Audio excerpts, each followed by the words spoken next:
ಓಂ ಶಾಂತಿ. ಇವತ್ತಿನ ಈ ಪ್ರಶಾಂತವಾದ ವಾತಾವರಣದಲ್ಲಿ ನಾವೆಲ್ಲರೂ ಒಂದು ಅದ್ಭುತವಾದ ಆತ್ಮಿಕ ಚಿಂತನೆಯನ್ನು ಆರಂಭಿಸುತ್ತಿದ್ದೇವೆ. ಓಂ ಶಾಂತಿ. ಹೌದು, ಖಂಡಿತ. ಎಂತಹ ಸುಂದರವಾದ ಸಮಯ ಅಲ್ವಾ ಇದು? ನಿಜ. ಈ ಆಳವಾದ ಸತ್ಯಗಳನ್ನು ನೋಡುವ ಮುನ್ನ ಅಂದ್ರೆ ನನ್ನ ಮನಸ್ಸಿನಲ್ಲಿ ಮೂಡುತ್ತಿರುವ ಒಂದು ಬಹಳ ಸುಂದರವಾದ ದೃಶ್ಯವನ್ನು ಹಂಚಿಕೊಳ್ಳಬೇಕು ಅನ್ನಿಸ್ತಿದೆ. ಖಂಡಿತ ಹಂಚಿಕೊಳ್ಳಿ, ಕೇಳಲು ಬಹಳ ಕಾತುರನಾಗಿದ್ದೇನೆ. ಈಗ ಊಹಿಸ್ಕೊಳ್ಳಿ, ಒಂದು ಬಹಳ ದೊಡ್ಡ ಅತ್ಯಂತ ವಿಶಾಲವಾದ ಸರೋವರ. ಆ ಸರೋವರದ ತಳಭಾಗದಲ್ಲಿ ನೋಡಿದ್ರೆ ಪೂರ್ಣ ಕೆಸರು, ಕೊಳೆ ಮತ್ತೆ ಕಳೆಗಳ ಜಾಲವೇ ತುಂಬಿದೆ. ಹಾ, ಸಂಪೂರ್ಣ ಕೆಸರು ತುಂಬಿರುವ ಜಾಗ. ಹೌದು. ಆದ್ರೆ ಆ ದಟ್ಟವಾದ ಕೆಸರಿನ ಮಧ್ಯೆ ಒಂದು ಅದ್ಭುತವಾದ ಕಮಲ ಪುಷ್ಪ ಅರಳಿ ನಿಂತಿತ್ತು. ಅಂದ್ರೆ ಆ ಕಮಲದ ಎಲೆಗಳ ಮೇಲೆ ಸರೋವರದ ನೀರಿನ ಹನಿಗಳು ಬಿದ್ರೂ ಕೂಡ ಆ ಹನಿಗಳು ಎಲೆಗಳಿಗೆ ಅಂಟಿಕೊಳ್ಳುತ್ತಿರ್ಲಿಲ್ಲ. ಓಹೋ, ಮುತ್ತಿನಂತೆ ಜಾರಿ ಹೋಗ್ತಿದ್ವಲ್ವಾ? ನಿಖರವಾಗಿ. ಆ ಕಮಲವು ಕೆಸರಿನಲ್ಲೇ ಹುಟ್ಟಿ ನೀರಿನಲ್ಲೇ ಬೆಳೆದ್ರೂ ಆಕಾಶದತ್ತ ಮುಖ ಮಾಡಿ ಸದಾ ನಗುತ್ತಿತ್ತು. ಅದು ಸಂಪೂರ್ಣವಾಗಿ ನಿರ್ಲೇಪವಾಗಿತ್ತು. ಎಷ್ಟೊಂದು ಆಳವಾದ ಅರ್ಥವನ್ನು ಹೊಂದಿರುವ ದೃಷ್ಟಾಂತ ಇದು. ನೋಡಿ, ಈ ಕಮಲ ಪುಷ್ಪದ ಸ್ಥಿತಿಯೇ ಪ್ರಸ್ತುತ ಮಾನವ ಜನ್ಮದ ಅತ್ಯುನ್ನತ ಗುರಿಯಾಗಿದೆ. ಹೌದು, ನಮ್ಮ ಜೀವನಕ್ಕೂ ಇದಕ್ಕೂ ಬಹಳ ಹತ್ತಿರದ ಸಂಬಂಧ ಇದೆ. ಖಂಡಿತ. ಜಗತ್ತಿನ ಈ ಕೋಲಾಹಲ, ಸಂಬಂಧಗಳ ಜಂಜಾಟ ಮತ್ತೆ ಕರ್ಮ ಬಂಧನಗಳೆಂಬ ಕೆಸರಿನ ಮಧ್ಯ ನಾವಿದ್ರೂ ನಮ್ಮ ಆಂತರಿಕ ಸ್ಥಿತಿ ಆ ಕಮಲದಂತೆ ಎಷ್ಟು ಪವಿತ್ರವಾಗಿರಬೇಕು ಅನ್ನೋದನ್ನ ಇದು ಬಹಳ ಸುಂದರವಾಗಿ ವಿವರಿಸ್ತದೆ. ಸರಿಯಾದ ಮಾತು. ಲೌಕಿಕ ಆಕರ್ಷಣೆಗಳಿಗೆ ನಾವು ಅಂಟಿಕೊಳ್ಬಾರ್ದು ಅಲ್ವಾ?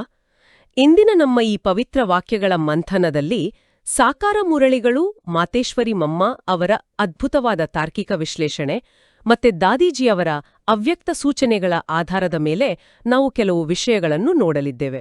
ಖಂಡಿತ. ಈ ಪ್ರಕ್ಷುಬ್ಧವಾದ ಸಂಸಾರದಲ್ಲಿ ನಾವೆಲ್ಲರೂ ಬದುಕಿದ್ರೂ ಭಾವುಕತೆಯಿಂದಲೋ ಅಥವಾ ಅಹಂಕಾರದಿಂದಲೋ ನಾಶವಾಗದೆ ಆ ಕಮಲದಂತೆ ಅರಳಿಕೊಳ್ಳುವುದು ಹೇಗೆ ಅನ್ನೋ ರಹಸ್ಯವನ್ನ ನಾವು ಅರಿಯಲಿದ್ದೇವೆ. ಹೌದು. ಹಾಗಾಗಿ ಮೊದಲನೇದಾಗಿ ಒಂದು ಮೂಲಭೂತವಾದ ಪ್ರಶ್ನೆಯಿಂದ ಪ್ರಾರಂಭ ಮಾಡೋಣ. ಈಗ ನಮ್ಮ ಆತ್ಮಿಕ ರಾಜಧಾನಿ ಅಥವಾ ಭವಿಷ್ಯದ ದೈವಿ ಪದವಿ ಯಾವಾಗ ಮತ್ತು ಹೇಗೆ ತಯಾರಾಗುತ್ತದೆ? ಇದು ಪ್ರತಿಯೊಬ್ಬ ಸಾಧಕನೂ ತನ್ನನ್ನು ತಾನು ಕೇಳಿಕೊಳ್ಳಬೇಕಾದ ಅತ್ಯಂತ ಪ್ರಮುಖವಾದ ಪ್ರಶ್ನೆ. ಅಂದ್ರೆ ಬೀಜವನ್ನು ಬಿತ್ತದೆ, ಅದಕ್ಕೆ ನೀರುಣಿಸದೆ ಮರ ಬೆಳೆಯಲು ಸಾಧ್ಯವಿಲ್ಲ ಅಲ್ವಾ?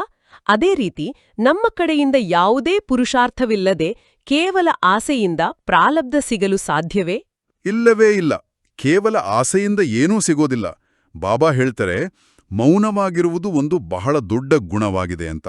ಮತ್ತು ಈ ಮೌನವೇ ನಮ್ಮ ರಾಜಧಾನಿಯ ಅಡಿಪಾಯವಾಗಿದೆ. ಒಂದು ನಿಮಿಷ, ನನಗೆ ಇಲ್ಲಿ ಒಂದು ಚಿಕ್ಕ ಗೊಂದಲ ಇದೆ. ಮೌನ ಎಂದರೆ ಕೇವಲ ಬಾಯಿ ಮುಚ್ಕೊಂಡು ಸುಮ್ಮನೆ ಕುಳಿತುಕೊಳ್ಳುವುದು ತಾನೇ? ನೋಡಿ, ಸಾಮಾನ್ಯ ದೃಷ್ಟಿಯಲ್ಲಿ ಹಾಗೆ ಅನ್ಸುತ್ತೆ. ಆದ್ರೆ ಇಲ್ಲಿ ಬಾಬಾ ಅವರು ಹೇಳುತ್ತಿರುವ ಮೌನ ಕೇವಲ ಭೌತಿಕ ಧ್ವನಿಯ ಮೌನವಲ್ಲ. ಓಹೋ, ಅಂದ್ರೆ ನಾವು ಬಾಯಿ ಮುಚ್ಕೊಂಡು ಕುಳಿತರೆ ಭವಿಷ್ಯದ ದೈವಿ ಸಾಮ್ರಾಜ್ಯ ಹೇಗೆ ನಿರ್ಮಾಣವಾಗುತ್ತದೆ? ಇದರ ಹಿಂದಿನ ವಿಜ್ಞಾನ ಏನು? ಬಹಳ ಸೂಕ್ತವಾದ ಪ್ರಶ್ನೆ.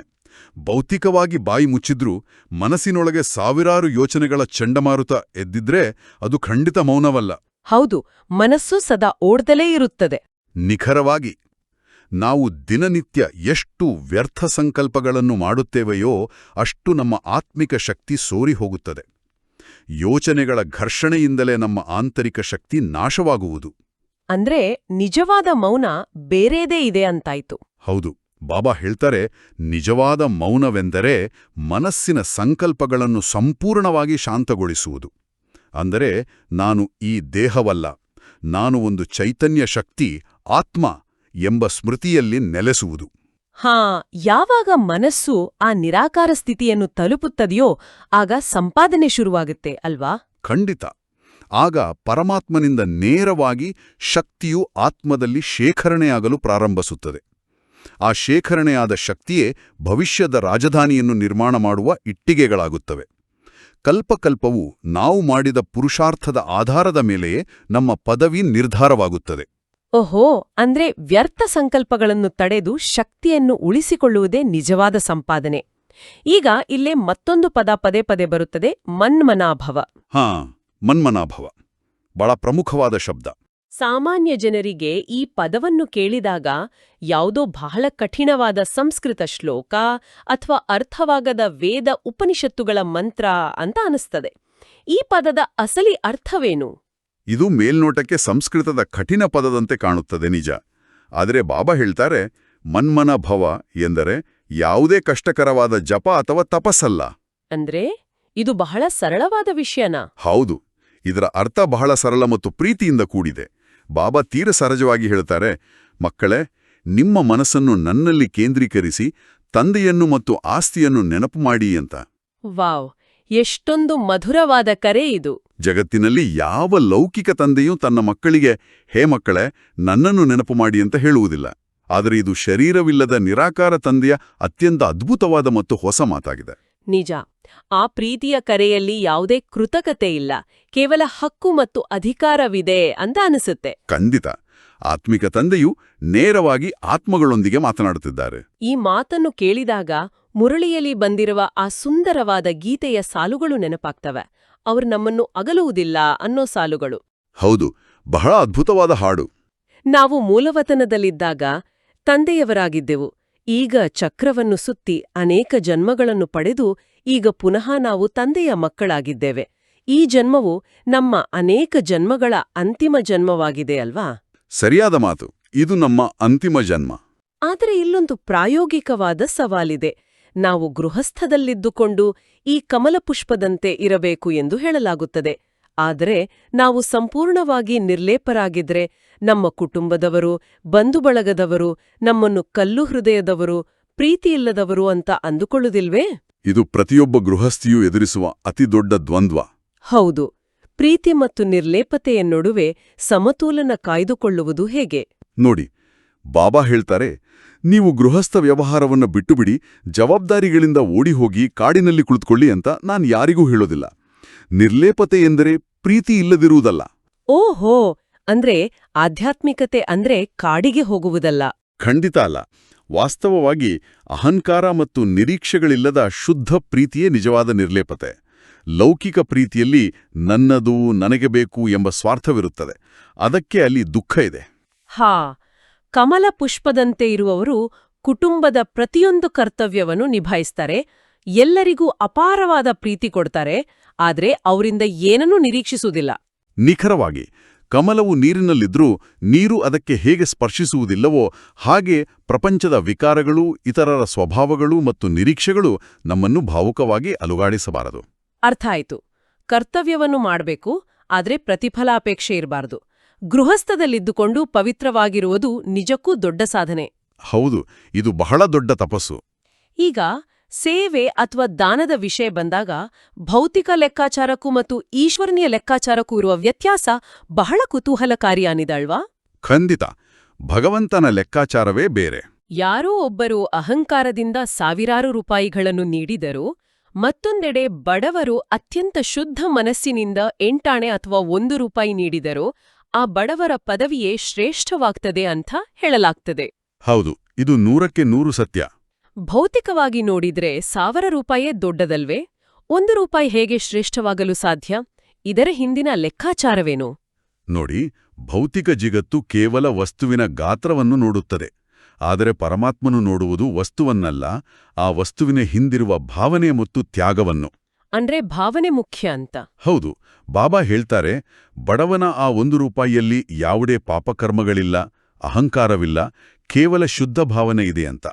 ಸಾವಿರಾರು ರೂಪಾಯಿಗಳನ್ನು ನೀಡುವರ ಮನಸ್ಸಿನಲ್ಲಿ ನಾನು ಕೊಟ್ಟೆ, ನನ್ನ ಹೆಸರು ಬರಬೇಕು ಎಂಬ ಸೂಕ್ಷ್ಮ ಅಹಂಕಾರ ಬೆರೆತಿದ್ದಲೇ ಆ ಸಂಪತ್ತಿನ ಜೊತೆಗೆ ಅವರ ಪಾಪದ ಹೊರೆಯೂ ಸೇರಿಕೊಡುತ್ತದೆ. ಓಹೋ, ಅಂದ್ರೆ ಅಹಂಕಾರ ಬಂದ್ರೆ ಪುಣ್ಯವೆಲ್ಲ ನಾಶವಾಗ್ತದ? ಖಂಡಿತ. ಭಗವಂತನಿಗೆ ನಮ್ಮ ದುಡ್ಡಿನ ಅವಶ್ಯಕತೆ ಇಲ್ಲ. ಆತನಿಗೆ ಬೇಕಾಗಿರುವುದು ನಮ್ಮ ನಿರಹಂಕಾರದ ಸ್ಥಿತಿ.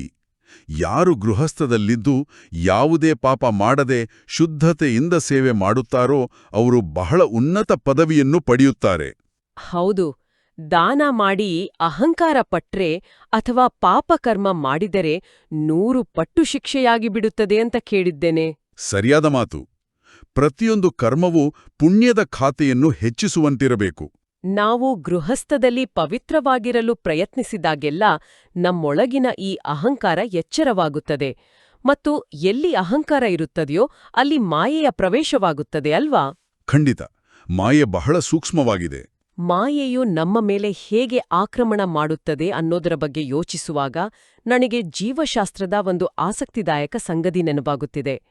ಮಾಯೆಯ ಕೆಲಸವು ಒಂದು ರೀತಿಯ ಇಲಿಯ ವರ್ತನೆಗೆ ಹೋಲ್ತದೆ ಎಂದು ಹೇಳಬಹುದು. ಓಹೋ, ಇಲಿಯ ದೃಷ್ಟಾಂತ ಇದು ಬಹಳ ಅದ್ಭುತವಾಗಿದೆ, ಹೇಳಿ. ಕೆಲವು ಇಲಿಗಳು ಮಲಗಿರುವವರ ಪಾದವನ್ನು ಕಚ್ಚಿ ರಕ್ತವನ್ನು ಕುಡಿಯುವಾಗ ಅವರಿಗೆ ನೋವಾಗದಿರಲು ತನ್ನ ಬಾಯಿಂದ ತಂಪಾಗಿ ಗಾಳಿಯನ್ನು ಊದುತ್ತಾ ಕಚ್ಚುತ್ತವೆಯಂತೆ. ಆ ವ್ಯಕ್ತಿಗೆ ಆ ಕ್ಷಣದಲ್ಲಿ ಏನೋ ಹಿತವಾದ ತಂಪಾದ ಅನುಭವ ಆಗುತ್ತಿರುತ್ತದೆ. ಗೊತ್ತೇ ಆಗೋದಿಲ್ಲ. ಹೌದು, ಆದ್ರೆ ಎಚ್ಚರವಾದಾಗಲೇ ರಕ್ತವೆಲ್ಲ ಹೋಗಿರುವುದು, ಗಾಯವಾಗಿರುವುದು ತಿಳಿಯುವುದು. ಮಾಯೆಯ ಆಕ್ರಮಣವೂ ನಮ್ಗೆ ಗೊತ್ತಿಲ್ಲದಂತೆ ಹೀಗೆಯೇ ಆಗುತ್ತದಲ್ಲವೇ? ಎಷ್ಟೊಂದು ನಿಖರವಾದ ಮತ್ತು ಬೆಚ್ಚಿ ಬೀಳಿಸುವ ದೃಷ್ಟಾಂತ ಇದು. ಮಾಯೆಯ ತಂತ್ರಗಾರಿಕೆಯೇ ಅದು. ಅಂದ್ರೆ ಅದು ನಮಗೆ ಆಕರ್ಷಕವಾಗಿ ಕಾಣುತ್ತದೆ ಅಲ್ವಾ? ಹೌದು. ಬಾಬಾ ಹೇಳ್ತಾರೆ, ಮಾಯೆಯು ಏಕಾಏಕಿ ಭಯಾನಕ ರೂಪದಲ್ಲಿ ಬರೋದಿಲ್ಲ. ಅದು ನಮಗೆ ತಾತ್ಕಾಲಿಕ ಸುಖವನ್ನು, ಹೊಗಳಿಕೆಯನ್ನು ನೀಡುತ್ತಲೇ ನಮ್ಮ ಆಧ್ಯಾತ್ಮಿಕ ಶಕ್ತಿಯನ್ನು ಹೀರ್ಬಿಡುತ್ತದೆ. ಓಹೋ, ನಮಗೆ ಸುಖ ಸಿಗುತ್ತಿದೆ ಅಂತ ನಾವು ಭ್ರಮೆಯಲ್ಲಿರುತ್ತೇವೆ. ನಿಖರವಾಗಿ. ಯಾವ ಮಕ್ಕಳು ದೇಹಾಭಿಮಾನದಲ್ಲಿರುತ್ತಾರೋ, ಅಂದ್ರೆ ನಾನು ಈ ದೇಹ, ನನ್ನ ರೂಪ, ನನ್ನ ಬುದ್ಧಿ, ನನ್ನ ಹೆಸರು ಎಂಬ ಅಹಂಕಾರದಲ್ಲಿರ್ತಾರೋ ಅವರಿಗೆ ಮಾಯೆ ಬಹಳ ಜೋರಾಗಿ ಪೆಟ್ಟುಕೊಡುತ್ತದೆ.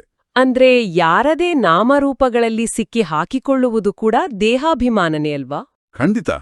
ಇವರು ತುಂಬಾ ಒಳ್ಳೆಯವರು, ಇವರೇ ನನಗೆ ಆಧಾರ ಅಂತ ಮನುಷ್ಯರ ಕರೆಗೆ ಆಕರ್ಷಿತರಾಗುವುದು ನಮ್ಮ ಆತ್ಮೀಕ ಶಕ್ತಿಯನ್ನು ಸಂಪೂರ್ಣವಾಗಿ ಕುಗ್ಗಿಸುತ್ತದೆ. ದೇಹಾಭಿಮಾನ ಬಂದಿತಂದ್ರೆ ನಮ್ಮ ಉನ್ನತ ದೈವೀ ಪದವಿಯು ಭ್ರಷ್ಟವಾಗಿ ಬಿಡುತ್ತದೆ. ನಾಮರೂಪಗಳ ಆಕರ್ಷಣೆ ಅಷ್ಟು ಅಪಾಯಕಾರಿಯೇ?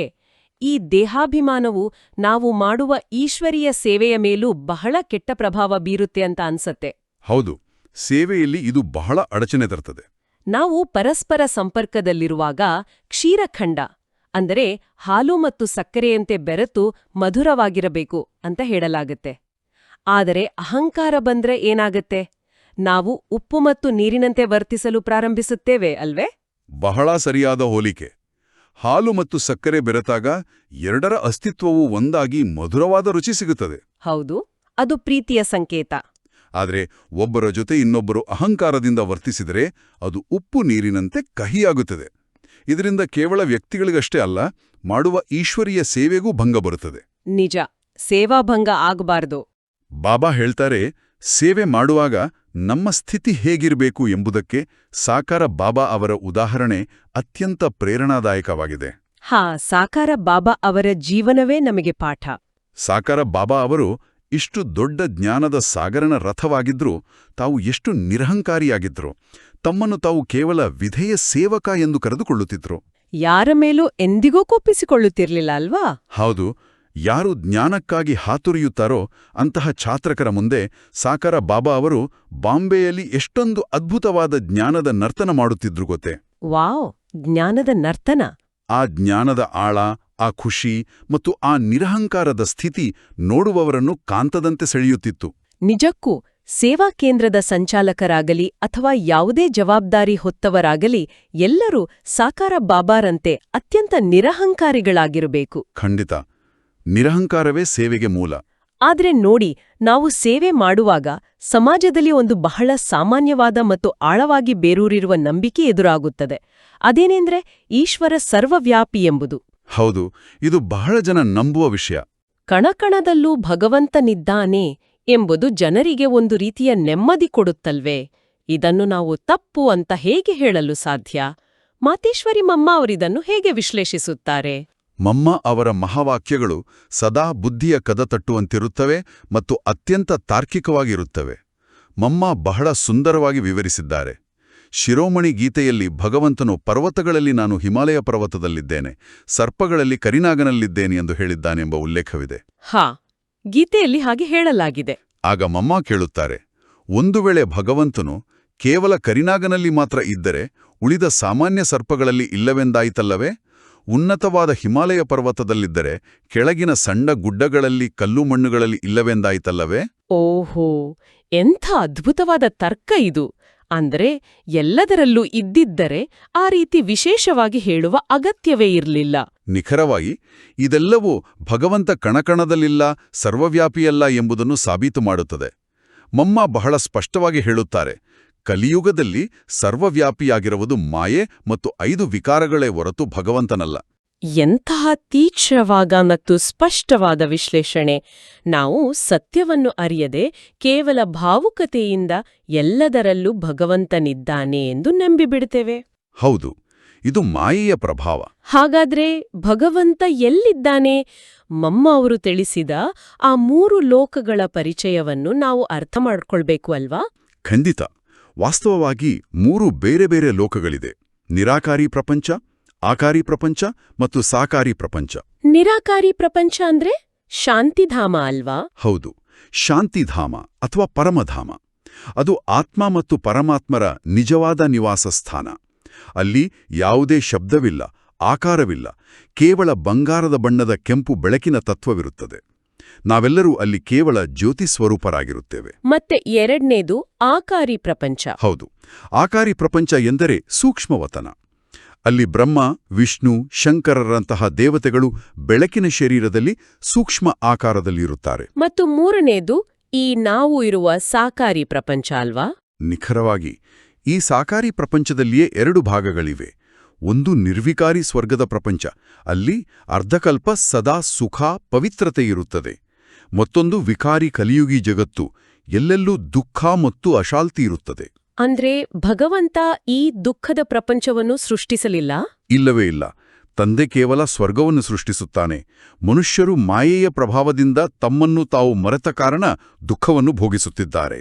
ನಮ್ಮ ನಿಜವಾದ ಸ್ವರೂಪ ಮತ್ತು ನಮ್ಮ ನಿಜವಾದ ಮನೆಯ ಸ್ಪಷ್ಟ ಅರಿವು ಮೂಡಿದಾಗ ನಮ್ಮೊಳಗಿನ ಎಷ್ಟೋ ಭಯಗಳು, ಆತಂಕಗಳು ದೂರವಾಗುತ್ತವೆ. ಈ ನಿಟ್ಟಿನಲ್ಲಿ ದಾದೀಜಿ ಅವರ ಅವ್ಯಕ್ತ ಸೂಚನೆ ನಮ್ಮೆಲ್ಲರಿಗೂ ಒಂದು ದೊಡ್ಡ ಆಧಾರವಾಗಿದೆ ಅಲ್ವಾ? ಖಂಡಿತ. ದಾದೀಜಿಯವರ ಮಾತುಗಳು ನಮಗೆ ಶಕ್ತಿ ತುಂಬುತ್ತವೆ. ದಾದೀಜಿ ಹೇಳ್ತಾರೆ, ನಿಶ್ಚಯದ ಫೌಂಡೇಶನ್ ಬಲಗೊಳಿಸಿ ಸದಾ ನಿರ್ಭಯ ಮತ್ತು ನಿಶ್ಚಿಂತರಾಗಿರಿ ಅಂತ. ಎಷ್ಟೇ ಕಠಿಣ ಪರಿಸ್ಥಿತಿ ಬರಲಿ, ನಾವು ನಾಟಕದ ಪಾತ್ರಧಾರಿಗಳು ಮತ್ತು ಭಗವಂತ ನಮ್ಮ ಜೊತೆಯಲ್ಲಿದ್ದಾನೆ ಎಂಬ ತಳಪಾಯ ಭದ್ರವಾಗಿದ್ರೆ ನಾವು ಅಲುಗಾಡುವುದಿಲ್ಲ. ಸತ್ಯವಾದ ಮಾತು. ಎಲ್ಲಿ ನಿಶ್ಚಯ ಮತ್ತು ನಿರ್ಭಯತೆ ಎಂಬ 2 ಗುಣಗಳು ಇರುತ್ತದೆಯೋ ಅಲ್ಲಿ ಸದಾ ವಿಜಯ ಖಚಿತವಾಗಿರುತ್ತದೆ. ನಿರಾಕಾರ ತಂದೆ ಸದಾ ನಮ್ಮ ಜೊತೆಯಲ್ಲಿದ್ದಾರೆ ಎಂಬ ಸಂಪೂರ್ಣ ನಿಶ್ಚಯವಿದ್ದರೆ ನಾವು ಎಂದಿಗೂ ಚಿಂತೆ ಮಾಡುವ ಅಗತ್ಯವಿಲ್ಲ. ಆ ನಿಶ್ಚಯವೇ ನಮ್ಮ ಸುತ್ತಲೂ ಒಂದು ರಕ್ಷಣಾ ಕವಚವನ್ನು ನಿರ್ಮಾಣ ಮಾಡುತ್ತದೆ. ಖಂಡಿತ. ಅದೇ ನಮ್ಮ ಅತಿದೊಡ್ಡ ಶಕ್ತಿ. ಈಗ ಇಷ್ಟು ಆಳವಾದ ಜ್ಞಾನದ ಮತ್ತು ವಿಶ್ಲೇಷಣೆಯ ನಂತರ ಈ ಬೌದ್ಧಿಕ ಜ್ಞಾನವು ಕೇವಲ ಮಾತುಗಳಲ್ಲಿ ಉಳಿಯದೆ ನಮ್ಮ ಅನುಭವದ ಮಟ್ಟಕ್ಕೆ ಇಳಿಯಬೇಕು ಅಲ್ವಾ? ಹೌದು, ಅನುಭವವೇ ಅಂತಿಮ ಗುರಿ. ನಮ್ಮ ಮನಸ್ಸನ್ನು ಆ ನಿರಾಕಾರ ತಂದೆಯೊಡನೆ ಜೋಡಿಸುವ ಸಮಯವಿದು. ದಯವಿಟ್ಟು ನಮ್ಮೆಲ್ಲರನ್ನೂ ಆ ಶಾಂತಿಯುತ ಯೋಗದ ಧ್ಯಾನದ ಸ್ಥಿತಿಗೆ ಕೊಂಡೊಯ್ಯಬಹುದೇ? ಖಂಡಿತ, ಬಹಳ ಪ್ರೀತಿಯಿಂದ ಮಾಡೋಣ. ಈಗ ನಾವೆಲ್ಲರೂ ಹೊರಗಿನ ಪ್ರಪಂಚದ ಸದ್ದುಗದ್ದಲಗಳಿಂದ, ನಮ್ಮೆಲ್ಲ ಲೌಕಿಕ ಜವಾಬ್ದಾರಿಗಳಿಂದ ನಮ್ಮ ಗಮನವನ್ನು ನಿಧಾನವಾಗಿ ಹಿಂದಕ್ಕೆ ತೆಗೆದುಕೊಳ್ಳೋಣ. ಹೌದು, ಎಲ್ಲವನ್ನೂ ಮರೆಯೋಣ. ನಿಮ್ಮ ಶರೀರವನ್ನು ಸಂಪೂರ್ಣವಾಗಿ ಸಡಿಲಗೊಳಿಸಿ ಮನಸ್ಸಿನಲ್ಲಿ ಓಡುತ್ತಿರುವ ಎಲ್ಲ ಯೋಚನೆಗಳಿಗೆ ಒಂದು ಪೂರ್ಣ ವಿರಾಮ ಇಡಿ. ನನ್ನನ್ನು ನಾನು ಭ್ರೂಕುಟಿಯ ಮಧ್ಯೆ ಹೊಳೆಯುತ್ತಿರುವ ಒಂದು ಅತ್ಯಂತ ಪ್ರಕಾಶಮಾನವಾದ ಚೈತನ್ಯ ಜ್ಯೋತಿ ಬಿಂದು ಆತ್ಮ ಎಂದು ನೋಡುತ್ತಿದ್ದೇನೆ. ಎಷ್ಟೊಂದು ಪ್ರಶಾಂತವಾದ ಸ್ಥಿತಿ ಇದು! ಈ 5 ತತ್ವಗಳಿಂದ ಮಾಡಲ್ಪಟ್ಟ ದೇಹ ಒಂದು ವಸ್ತ್ರವಿದ್ದಂತೆ. ಈ ದೇಹವೆಂಬ ಪೊರೆಯಿಂದ ನಾನು ಕೇವಲ 1 ಸೆಕೆಂಡಿನಲ್ಲಿ ಭಿನ್ನವಾಗುತ್ತಿದ್ದೇನೆ. ನಾನು ದೇಹವಲ್ಲ, ನಾನು ಅಜರ, ಅಮರ, ಅವಿನಾಶಿ ಆತ್ಮ. ಅಂದ್ರೆ ಹೊರಗಿನ ಯಾವುದೇ ಕರ್ಮಭೋಗ, ಶರೀರದ ಯಾವುದೇ ನೋವು ನನ್ನನ್ನು ಬಾಧಿಸುತ್ತಿಲ್ಲ. ನಿಖರವಾಗಿ. ನಾನು ಎಲ್ಲದರಿಂದಲೂ ಅತೀತನಾಗಿ ಕೇವಲ ಒಬ್ಬ ಸಾಕ್ಷಿ ದೃಷ್ಟಾರನಾಗಿ ಈ ಇಡೀ ಪ್ರಪಂಚದ ನಾಟಕವನ್ನು ನೋಡುತ್ತಿದ್ದೇನೆ. ನನ್ನೊಳಗಿನ ಪ್ರತಿಯೊಂದು ಕರ್ಮಭೋಗವನ್ನು ಪರಮಾತ್ಮನ ಪ್ರೀತಿಯ ನೆನಪಿನಿಂದ ಕರ್ಮಯೋಗವನ್ನಾಗಿ ಪರಿವರ್ತಿಸುವ ಶಕ್ತಿ ನನಗಿದೆ. ಹೌದು, ಸರ್ವಶಕ್ತಿ ಸಂಪನ್ನ ಆತ್ಮ ನೀವಾಗಿದ್ದೀರಿ.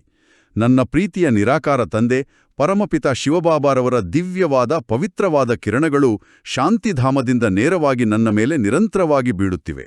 ಆ ಕಿರಣಗಳು ನನ್ನ ಪ್ರತಿ ಜನ್ಮದ ವಿಕರ್ಮಗಳನ್ನು ಭಸ್ಮ ಮಾಡುತ್ತಿವೆ. ಹೌದು, ನನ್ನೊಳಗಿನ ಅಹಂಕಾರವೆಲ್ಲ ಕರಗಿ ಹೋಗುತ್ತಿದೆ. ನಾನು ಸಂಪೂರ್ಣ ಪವಿತ್ರತೆಯ ಪರಮಶಾಂತಿಯ ಮಧುರವಾದ ಅನುಭವ ಮಾಡುತ್ತಿದ್ದೇನೆ. ಓಂ ಶಾಂತಿ, ಓಂ ಶಾಂತಿ, ಓಂ ಶಾಂತಿ. ಓಂ ಶಾಂತಿ. ಎಂತಹ ಅದ್ಭುತವಾದ ಅತೀಂದ್ರಿಯವಾದ ಅನುಭವ ಇದು! ಮನಸ್ಸಿನ ಭಾರವೆಲ್ಲ ಇಳಿದು ಕೇವಲ ಹಗುರವಾದ ಬೆಳಕಿನಂತಿರುವ ಭಾವನೆ. ಹೌದು, ಇದೇ ನಮ್ಮ ನೈಜ ಸ್ಥಿತಿ. ಈ ಸಾಕ್ಷಿ ಸ್ಥಿತಿಯಲ್ಲಿರುವಾಗ ಜಗತ್ತಿನ ಯಾವುದೇ ಸಮಸ್ಯೆಗಳು ಅಥವಾ ಇತರರ ಮಾತುಗಳು ನಮ್ಮನ್ನು ತಟ್ಟುವುದಿಲ್ಲ ಎನಿಸುತ್ತದೆ. ಖಂಡಿತ. ಈ ಶಾಂತಿಯ ಅನುಭವವನ್ನು, ಈ ಕಮಲಪುಷ್ಪದ ಸಮಾನವಾದ ಸ್ಥಿತಿಯನ್ನು ಇಡೀ ದಿನ ನಮ್ಮ ಜೊತೆಯಲ್ಲೇ ಇಟ್ಟುಕೊಳ್ಳಬೇಕು. ಹೌದು, ಅದನ್ನು ಕಾಪಾಡಿಕೊಳ್ಳುವುದು ಮುಖ್ಯ. ಮತ್ತು ಇಂದಿನ ನಮ್ಮ ಪವಿತ್ರ ವಾಕ್ಯಗಳ ಚಿಂತನೆಯ ಸಾರವಾಗಿ ಬಾಬಾರವರ ಒಂದು ಅದ್ಭುತವಾದ ವರದಾನದ ಸ್ಲೋಗನನ್ನು ನಾವೆಲ್ಲರೂ ಸದಾ ನಮ್ಮ ಸ್ಮೃತಿಯಲ್ಲಿ ಇಟ್ಟುಕೊಳ್ಳಬೇಕು. ಖಂಡಿತ. ಆ ಸ್ಲೋಗನ್ ಯಾವುದು? ಸರ್ವರ ಗೌರವವನ್ನು ಪ್ರಾಪ್ತಿ ಮಾಡಿಕೊಳ್ಳುವುದಕ್ಕಾಗಿ ನಿರಹಂಕಾರಿ ಗುಣವಿರಲಿ, ನಿರಹಂಕಾರಿಯಾಗುವುದು ಮಹಾನತೆಯ ಸಂಕೇತವಾಗಿದೆ. ಯಾರು ತನ್ನ ಅಹಂಕಾರವನ್ನು ಸಂಪೂರ್ಣವಾಗಿ ಬಿಡುತ್ತಾನೋ, ಯಾರು ತಾನು ಕೇವಲ ನಿಮಿತ್ತ ಮಾತ್ರ ಎಂದು ಭಾವಿಸುತ್ತಾನೋ, ಇಡೀ ಜಗತ್ತು ಅವನಿಗೆ ತಲೆಬಾಗುತ್ತದೆ. ನಿರಹಂಕಾರವೇ ನಿಜವಾದ ದೈವಿ ಶ್ರೇಷ್ಠತೆಯಾಗಿದೆ. ನಿಜಕ್ಕೂ ನಿರಹಂಕಾರವೇ ನಮ್ಮ ಅತಿ ದೊಡ್ಡ ಆಭರಣ. ಈ ಸಂಪೂರ್ಣ ಆತ್ಮಿಕ ಸಂಭಾಷಣೆಯ ಕೊನೆಯಲ್ಲಿ ನಾನು ನನ್ನ ಮನಸ್ಸಿನಲ್ಲಿ ಮೂಡುತ್ತಿರುವ ಒಂದು ಬಹಳ ಆಳವಾದ, ಪ್ರಚೋದನಾತ್ಮಕವಾದ ಪ್ರಶ್ನೆಯನ್ನು ಒಂದು ಚಿಂತನೆಗಾಗಿ ಬಿಟ್ಟು ಹೋಗುತ್ತಿದ್ದೇನೆ. ಖಂಡಿತ, ಹಂಚಿಕೊಳ್ಳಿ. ಬಾಬಾ ಅವರು ನಮಗೆ ಸ್ಪಷ್ಟವಾಗಿ ಹೇಳಿದ್ದಾರೆ, ಇದು ನಮ್ಮ ಅನೇಕ ಜನ್ಮಗಳ ಅಂತಿಮ ಜನ್ಮವಾಗಿದೆ ಅಂತ. ನಾವೆಲ್ಲರೂ ಈ ದೊಡ್ಡ ವಿಶ್ವನಾಟಕದ ಕೇವಲ ಪಾತ್ರಧಾರಿಗಳು, ನಮ್ಮ ಪಾತ್ರಗಳನ್ನು ನಿರ್ವಹಿಸಿ ಮರಳಿ ಮನೆಗೆ ಹೋಗಬೇಕಾದವರು ಎಂಬ ಸಂಪೂರ್ಣ ಅರಿವು ನಮಗಿದ್ದರೆ ನಮ್ಮ ದೈನಂದಿನ ಜೀವನ ಹೇಗಿರಬೇಕು? ಬಹಳ ಆಳವಾದ ಪ್ರಶ್ನೆ ಇದು. ಇಂದು ಯಾರಾದ್ರೂ ನಮ್ಮನ್ನು ಟೀಕಿಸಿದ್ರೆ ಅಥವಾ ನಮಗೆ ನೋವುಂಟು ಮಾಡಿದ್ರೆ ನಮ್ಮ ಪ್ರತಿಕ್ರಿಯೆ ಎಷ್ಟು ಕ್ಷಿಪ್ರವಾಗಿ ಬದಲಾಗಬಹುದು ಅಲ್ವೇ? ನಾಳೆಯ ದಿನ ಈ ಸೃಷ್ಟಿಯಲ್ಲಿ ನಾವೇ ಇಲ್ಲದಿರಬಹುದು, ಈ ಹಳೆಯ ವಿಕಾರಿ ಜಗತ್ತೇ ಇರಲಾರದು ಎನ್ನುವಾಗ ಈ ಕ್ಷಣದ ಸಣ್ಣ ಪುಟ್ಟ ವಿಷಯಗಳಿಗಾಗಿ ನಾವು ಪಡುವ ಕೋಪ, ನಾವು ಬೆಳೆಸಿಕೊಳ್ಳುವ ಅಹಂಕಾರ ಮತ್ತು ನಾವು ಇಟ್ಟುಕೊಳ್ಳುವ ದ್ವೇಷಕ್ಕೆ ನಿಜಕ್ಕೂ ಏನಾದ್ರೂ ಬೆಲೆ ಇದೆಯಾ? ಖಂಡಿತ ಬೆಲೆಯಿಲ್ಲ. ಎಲ್ಲವೂ ನಾಶವಾಗುವಂಥದ್ದು. ಆ ಕಮಲದ ಹೂವು ತನ್ನ ಸುತ್ತಲೂ ಎಷ್ಟೇ ಕೆಸರಿದ್ರೂ ತಾನು ಮಾತ್ರ ಆಕಾಶದತ್ತ ಮುಖ ಮಾಡಿ ನಗುತ್ತಿತ್ತಲ್ವೇ? ಹಾಗೆ ಈ ಅಂತಿಮ ಕ್ಷಣಗಳಲ್ಲಿ ನಾವು ನಮ್ಮೆಲ್ಲಾ ಅಹಂಕಾರಗಳನ್ನು ಬದಿಗಿಟ್ಟು ಎಲ್ಲರನ್ನೂ ಕ್ಷಮಿಸಿ ಕೇವಲ ಶುದ್ಧ ಪ್ರೀತಿಯನ್ನು ಮತ್ತು ಪವಿತ್ರತೆಯನ್ನು ಮಾತ್ರ ಹಂಚಲು ಸಾಧ್ಯವೇ? ಈ ಆಳವಾದ ಪ್ರಶ್ನೆಯೊಂದಿಗೆ ಈ ಕ್ಷಣವನ್ನು ಆತ್ಮಿಕ ಏಕಾಂತದಲ್ಲಿ ಚಿಂತಿಸಲು ಬಿಡುತ್ತಿದ್ದೇನೆ. ಎಂತಹ ಅದ್ಭುತವಾದ ಚಿಂತನೆ. ಓಂ ಶಾಂತಿ. ಓಂ ಶಾಂತಿ.